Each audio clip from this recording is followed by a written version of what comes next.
Vous êtes nombreux à me l'avoir demandé, donc ce tuto est pour vous amis droneurs. Aujourd'hui, on va regarder d'un peu plus près les réglages de caméra du Phantom 4. Commençons par le commencement. La différence entre une bonne vidéo drone et une, on va dire, moins bonne vidéo drone, à part le pilotage, à part la qualité de la caméra, à part l'éclairage, à part beaucoup de choses, c'est aussi le réglage de caméra. Tous les vidéastes, tous les bons vidéastes et tous les photographes professionnels sont des experts en réglage de caméra. Mieux vous réglez votre caméra au départ, meilleur sera votre résultat à la fin. Cependant, ce n'est pas tout le temps évident. Pourquoi? Parce qu'il va falloir tester son matériel pour savoir comment il réagit dans différentes situations. Et ça prend du temps. Alors quand beaucoup d'entre vous me demandent c'est quoi le réglage parfait de caméra, je vais vous dire ça dépend. Avant de pouvoir répondre à cette question, il va falloir répondre à d'autres questions préalables. Comme par exemple, quelle va être l'utilité de vos rushs? Vous allez en faire quoi? Est-ce que c'est pour le loisir, c'est juste pour vous? Ou est-ce que vous allez les diffuser par exemple? En 2, est-ce que vous avez un ordi assez puissant pour accueillir des gros fichiers en 4K par exemple? Ou en 2.7K, parce que ce n'est pas tout le temps nécessaire de filmer en 4K. Tout le temps, la 4K, on entend ça partout, bientôt ce sera 8K. Mais ce qu'il faut savoir, c'est que ces fichiers, ils sont énormes. Et vos programmes d'édition, vous avez intérêt à avoir un ordi assez boosté en RAM si vous ne voulez pas que ça bug de partout. Donc ça, très important. Autre question importante, est-ce que vous allez traiter votre image en post? Est-ce que vous faites de la correction de couleurs par exemple? Et quelles sont vos connaissances dans ces programmes d'édition? Ça, c'est très important. Personnellement, moi, je traite mon image en post. J'ai un bon ordi, j'édite avec Premiere Pro, on va dire que je me débrouille, on va dire, avec le programme. Donc je connais à peu près ses limites et là, ça va déterminer en fait mes réglages de caméra à ce niveau-là. Personnellement, ce que j'ai envie de vous dire, c'est qu'il n'y a pas de réglage idéal de caméra.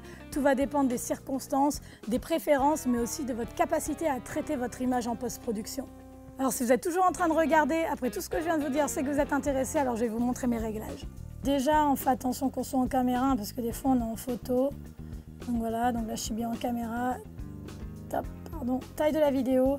Taille de la vidéo, là, par exemple, je vais filmer un tuto. Je vais mettre, par exemple, en HD. Je vais mettre en HD, je vais mettre en 25 par seconde. Et maintenant, je veux filmer la vidéo des plages, par exemple, comme celle que j'ai fait sur Annecy, ou une autre vidéo où je vais mettre en 4K. En 24 ou 25 plutôt, parce que plus il y a de mouvement et plus on veut avoir de frames per second. Ou sinon, je vais mettre tout simplement en 2.7K. Moi, souvent, je filme en 2.7K. Alors, pourquoi des fois on filme en 4K ou en 2.7K en fait? Tout simplement parce que quand on va éditer, souvent avec le mouvement du drone, on va voir les hélices. Et d'avoir un format plus grand va nous permettre de recouper en fait dans l'image sans pour autant perdre trop de résolution. C'est pour ça que quand je vais faire un film, en général, je ne descends pas en dessous de 2.7K parce que souvent, je dois recorriger l'image. Voilà, taille de la vidéo. Format de la vidéo, vous pouvez vous mettre en MOV ou en MP4, il n'y a pas de problème. PAL, si j'allais aux États-Unis, je me mettrais sur NTSC.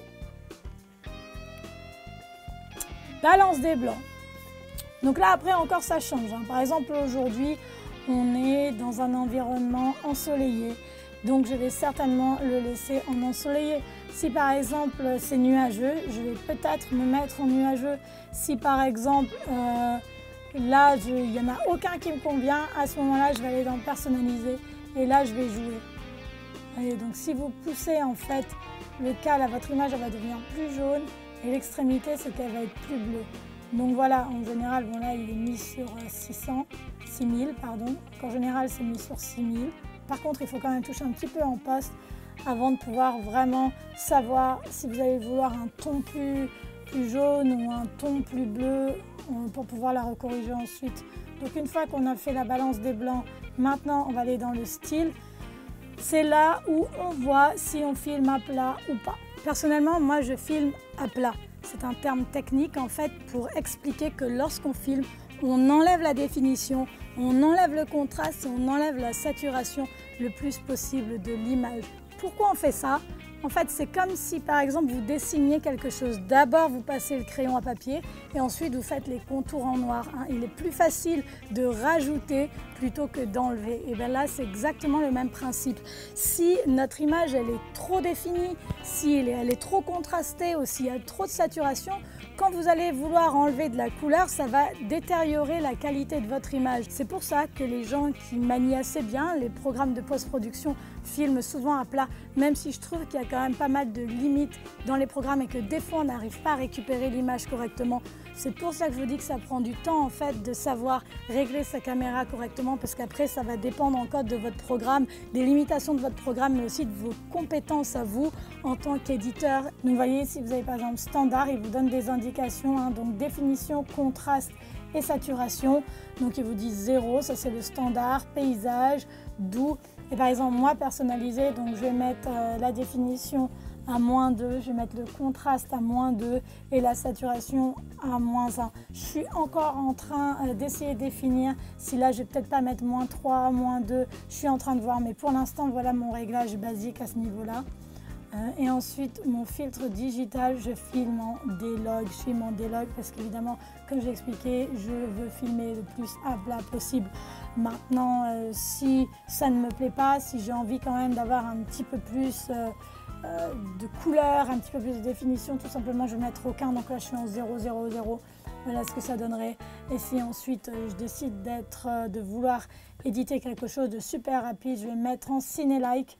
Vous avez aussi noir et blanc, je vois pas trop le principe de filmer en noir et blanc si après vous faites de la post, hein, autant filmer en couleur ou peu importe et ensuite enlever la couleur si vous voulez. Donc voilà, c'est très bien ces choses-là, mais quand vous faites de la post-prod, franchement, vous n'utilisez pas tellement. Donc voilà mon réglage. Là par exemple je suis en HD en 25 par seconde en D-Log. Je vais filmer à plat et là vous allez voir une petite démo.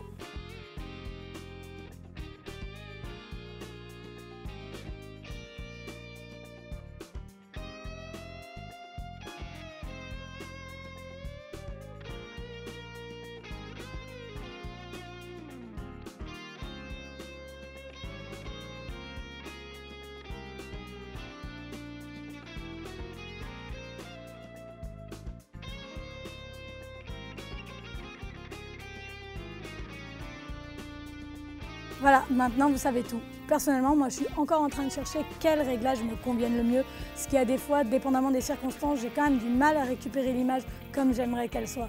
Donc dès que je trouve quelque chose d'intéressant, je vous tiens au courant. Merci d'être de plus en plus nombreux à me suivre sur la chaîne, ça me fait super plaisir, vos commentaires sont top, super chaleureux. Si vous n'êtes pas encore abonné, abonnez-vous et je vous dis à la semaine prochaine pour un nouveau tuto. Bye!